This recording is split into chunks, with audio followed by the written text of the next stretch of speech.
Have you ever held something so perfect, so masterfully crafted that it almost felt magical? Imagine a treasure so magnificent that its very perfection became a curse. That's the story of the legendary swords of the 16th century. This was an era when sword making wasn't just a craft. It was a sublime art, a competitive sport, and a spiritual practice all rolled into one. We were talking about the mythical Damascus steel blades of the Middle East and the soul of the samurai, the Japanese katana. These weren't just weapons. They were masterpieces, the pinnacle of metallurgical science for their time. But then, something strange happened. The secrets to creating these perfect blades, secrets passed down through generations of mastersmiths, simply vanished. The art was lost. How could humanity reach the peak of a craft only to forget how it got there? Today, we're unsheathing the mystery behind the lost art of the perfect sword. Let's journey back to the 16th century, a time of global change, exploration, and conflict. In the heart of this era, two types of blades stood above all others. First, the Damascus steel sword. If you've ever seen one, you can't forget it. The blade's surface is covered in mesmerizing watery patterns, like ripples on a pond or fingerprints of a ghost. These patterns, known as damask, weren't just for show. They were the visible sign of an incredibly advanced forging technique.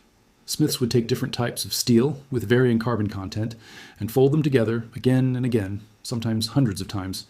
This process, called pattern welding, created a blade that was both incredibly hard, allowing it to hold a razor-sharp edge and remarkably flexible so it wouldn't shatter on impact. Legends from the Crusades told of Damascus blades that could slice through a floating silk handkerchief and cleave through a knight-in-arms iron helmet with equal ease. It was the super steel of its day. The secret ingredient was something called Wootz steel, a special type of high-carbon steel crucible, forged in India and Sri Lanka. For centuries, this was the raw material that fueled the legendary workshops of Damascus. The smiths there guarded their techniques fiercely. The exact temperatures, the precise number of folds, the specific quenching liquids, these were trade secrets more valuable than gold. Each smith added their own unique touch, their own art, making every blade a one-of-a-kind masterpiece. It was a golden age. The demand was insatiable and the quality was unparalleled. But this golden age had a fatal flaw. The entire industry depended on a single finite resource, the unique Wootz steel from specific Indian mines. Now, let's travel east to the islands of Japan. Here, another form of bladed perfection was being honed. The katana, more than just a weapon, the katana was considered the soul of the samurai. Its creation was a deeply spiritual and ritualistic process. Japanese swordsmiths didn't have access to high-quality steel like Wootz. In fact, the iron sand they used, called satetsu, was notoriously impure. So their genius wasn't in the material, but in the refinement process. They built a special clay furnace called a tatara and smelted the iron sand over several days in a charcoal fire. This grueling process produced a bloom of steel called tamahagen, or jewel steel. But even this jewel steel was inconsistent, containing both high-carbon steel, which is hard but brittle, and low-carbon steel, which is soft but tough. This is where the true artistry began. The master smith would meticulously break apart the tamahagen and, by eye and experience, select the best pieces. He would then forge weld, fold, and hammer these pieces together, just like with Damascus steel, but with a unique Japanese twist. The goal was to purify the metal, distribute the carbon evenly, and create a strong, layered structure. They would fold the steel a dozen or more times, creating thousands of intricate layers. The most incredible part was the differential hardening. The smith would coat the blade in a secret mixture of clay, charcoal powder, and other ingredients, applying a thick layer on the spine and a thin layer along the edge. When heated and plunged into water, the thin-coated edge cooled rapidly, forming an incredibly hard crystalline structure called martensite, creating one of the sharpest edges known to man. The thick coated spine cooled slower, remaining softer and more flexible, acting as a shock absorber.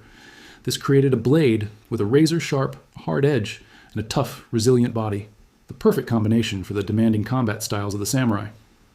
So, in the 16th century, you had two parallel peaks of sword-making perfection. In the West, the magic was in the mystical Wootz steel. In the East, it was in the masterful purification and differential hardening of impure iron.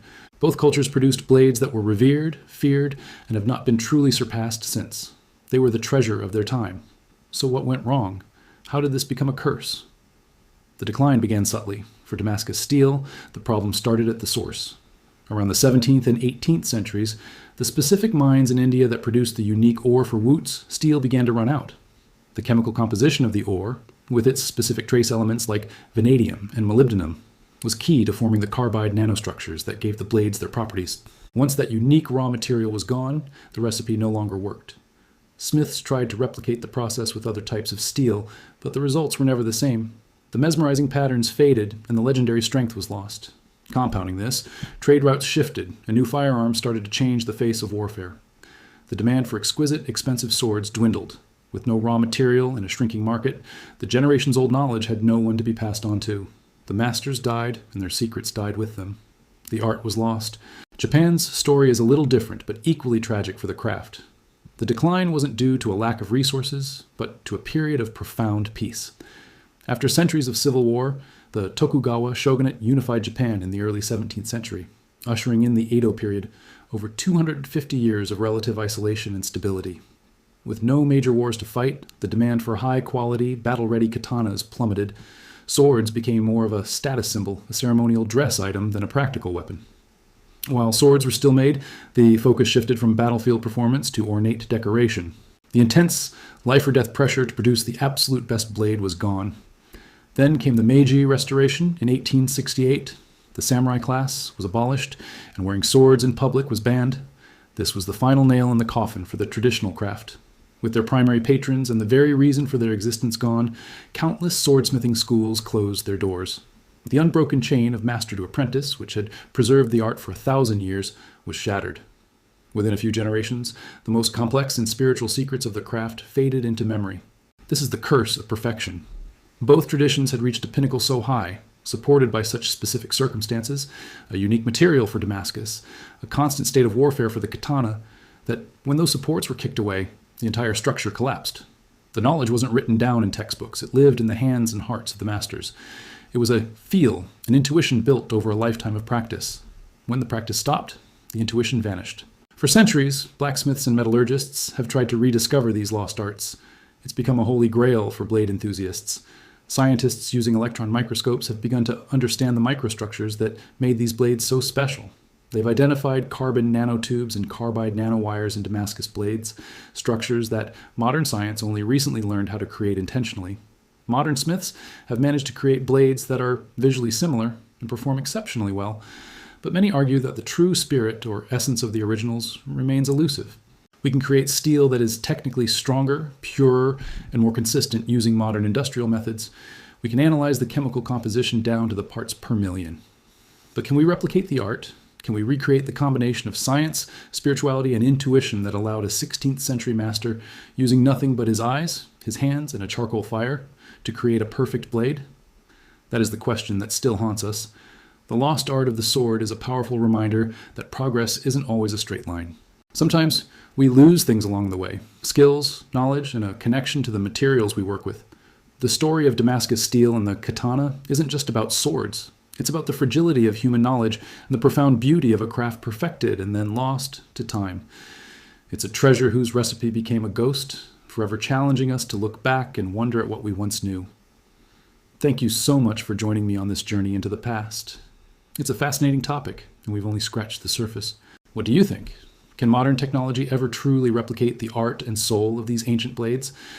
Let me know your thoughts in the comments below.